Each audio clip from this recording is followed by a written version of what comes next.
আমার পূর্বতন সকলের প্রতি আমি গভীর শ্রদ্ধা রাখছি। তারা যে লেগেসি রেখে গেছেন, আমি সেই লেগেসিকে বহন করব। কিশোর গ্যাংয়ের যে একটি বিস্ফোরা আমাদের সমাজে তৈরি হয়েছে, আমরা সকলে এই বিস্ফোরাকে উৎখাত করব। আমি কমান্ডার আরাফাত ইসলাম, নবাগত পরিচালক, legal and media wing, RAB forces. আজকের এই মত বিনিময় সভায় আপনাদের সকলকে সাদর আমন্ত্রণ জানাচ্ছি।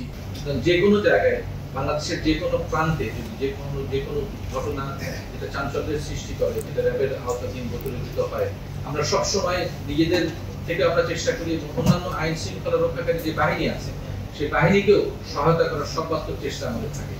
অপরাধীকে গ্রেফতার, অপরাধ শনাক্তকরণ এবং চূড়ান্তভাবে তাকে আইনের হাতে সোপর্দ করার জন্য আমরা সবসময় তৎপর থাকি। আপনি যে প্রসঙ্গটি তুললেন, অবশ্যই এটি নিয়ে কাজ করছে এবং অচিরেই আপনারা দেখবেন এর একটি সুফল আপনারা পাবেন। একটা অপরাধ ঘটনার পরে অপরাধী যারা হয়, সেটা একটা গ্রেফতারের প্রক্রিয়া। সো এই প্রক্রিয়াটি আসলে একটি চলমান প্রক্রিয়া। আপনারা দেখবেন এটা তদন্তে বের হয়ে আসবে এবং অবশ্যই এটার সুফল আপনারা পাবেন। এবং আপনি যে প্রসঙ্গটা তুললেন, যেটাকে ধামাচাপা দেওয়া বা অন্য খাতে ভিন্ন খাতে প্রবাহিত করার যে চেষ্টা, আমার মনে হয় আপনারা আপনাদের এই অপরাধী গ্রেফতারের সাথে সাথে আপনারা এর পরিপূর্ণ প্রকাশটি পেয়ে যাবেন।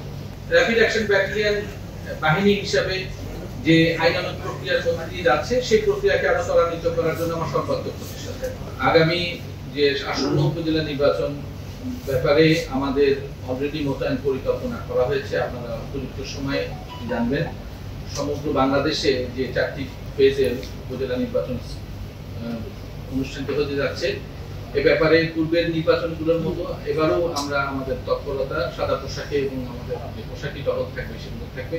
আপনারা আমাদের মোতায়েন দেখবেন এবং আমরা সবসময় চাই যে অবাধ সুষ্ঠু নির্বাচন আমরা জাতির সামনে উপহার দিই। কিশোর গ্যাংয়ের ব্যাপারে আমরা অত্যন্ত সোচ্চার। রাষ্ট্রের সর্বোচ্চ মহল থেকে আমাদের নির্দেশ এবং প্রতিটি আইন শৃঙ্খলা রক্ষাকারী বাহিনীর উপর আমাদের নির্দেশ, আমরা সকলে কিশোর গ্যাংকে উৎখাত করব। এবং এ ব্যাপারে আমরা মানবিক হব, প্রয়োজনে আমরা হব বজ্রকর।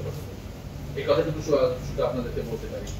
র্যাব, এলিট ফোর্স, আমাদের সামনে আমাদের যে কিশোর গ্যাংয়ের যে একটি বিস্ফোরা আমাদের সমাজে তৈরি হয়েছে, আমরা সকলে এই বিস্ফোরাকে উৎখাত করবো ইনশাআল্লাহ।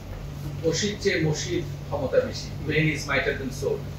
সো আপনাদের কাছে সেই কলম আছে, আমি আশা করি আপনারা সেই কলমের মাধ্যমে আপনাদের এই যে জোরালো মুক্ত সেটা ফুটিয়ে তুলবেন, নির্ভয় কাজ করবেন। র্যাব আপনাদের সবসময় পাশে ছিল, আছে এবং থাকবে।